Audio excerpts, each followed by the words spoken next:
nation with complete loyalty, begging Fang Yi not to take away his reign throne. He desperately begs the sealer to show mercy and spare his worthless life. Fang Yi decides to give him one last chance to prove himself. He orders Li Yuan to stand up and follow him to the Mu City Spirit Association immediately. However, he warns the tyrant that he must honestly confess to all of his past crimes and willingly accept his punishment if he wants to stay alive. Fang Yi delivers the defeated Li Yuan to the Mu City Spirit Association detention center, handing the Rain Throne Master over to the local authorities to pay for his crimes. Fang Yi tells the officials they can punish Li Yuan however they want as long as they keep him alive, since he plans to use him for hard labor later on. The Mu City official is thrilled, praising the sealer for sparing the criminal's life and letting the city handle his punishment. Fang Yi warns them about Country A, a powerful nation that relies on raw violence and underhanded tactics to solve its problems. He shows them the profiles of the two fallen invaders on his phone, explaining that their high ranks prove a foreign superpower is backing them. The branch leader promises to keep the Rain Throne Master under strict guard, but nervously asks the nation's top commander for a major favor. The branch leader fears that Li Yuan might still sabotage them or work with foreign spies, especially since Mu City lacks a strong captain for defense. Fang Yi reassures him and agrees to stay, asking only for a large, completely private space where he can cultivate without distraction.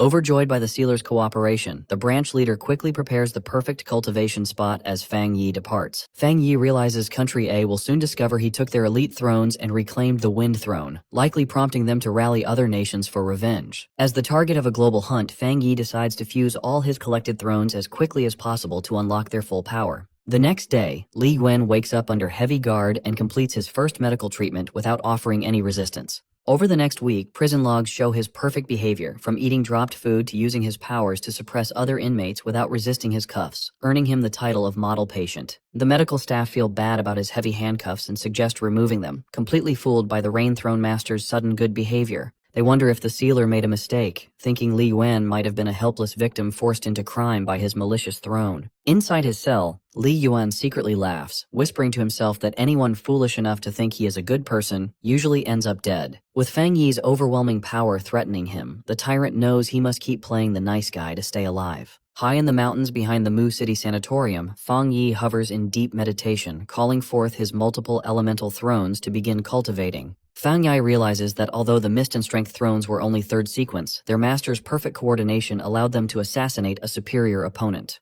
This proves his theory that a throne's ranking is not everything, and that real combat power comes from raw strength and elemental mastery. Since reaching the half-step Rising Sun realm, Fang Yi feels like he needs an immense amount of spiritual energy to progress. He accepts that his current technique will not be enough to trigger another sudden breakthrough. Even with Earth's spiritual energy surging worldwide, trying to level up his Rising Sun power feels like pouring a drop of water into the ocean. Despite the massive requirements, Fang Yi smiles as he senses that his next breakthrough is actually close. As the Golden Crow manifests, Fang Yi pushes his limits during training but realizes the elemental energy is still not enough. The Golden Crow screeches as the system detects his imminent breakthrough, automatically running a secret technique to supercharge his spiritual power. The energy surge is so massive that the system warns the intense yang fluctuations could destroy the Sun God throne itself. The system recalculates after a calculation error as a massive ball of solar fire forms. Correcting the issue, the Golden Crow devours the sphere, letting Fang Yi safely absorb all of the Rising Sun energy. With all the conditions met, the system initiates the final ascension process. Fang Yi's eyes ignite with solar fire as the system confirms his breakthrough to the first tier of the Rising Sun realm. The density of his new power instantly triggers energy alarms across the region, locking onto his location. Local citizens look up in shock as a blinding second sun rises in the sky directly over the sealer's training villa. Su Xingying and Elder Wu realize this is no mere solar eclipse, but an artificial sun confirming that the sealer has ascended to the Rising Sun realm. In Country A, the leader is furious, screaming about how the Xi Nation disrespected them by defeating 3 of their precious throne masters. Fearing that the Xia Nation will dominate them, he tells his advisors to impose immediate global sanctions. He calls an emergency global press conference, urging other nations to demand that the Xia Nation return the 3 taken thrones. He publicly threatens that if they do not comply,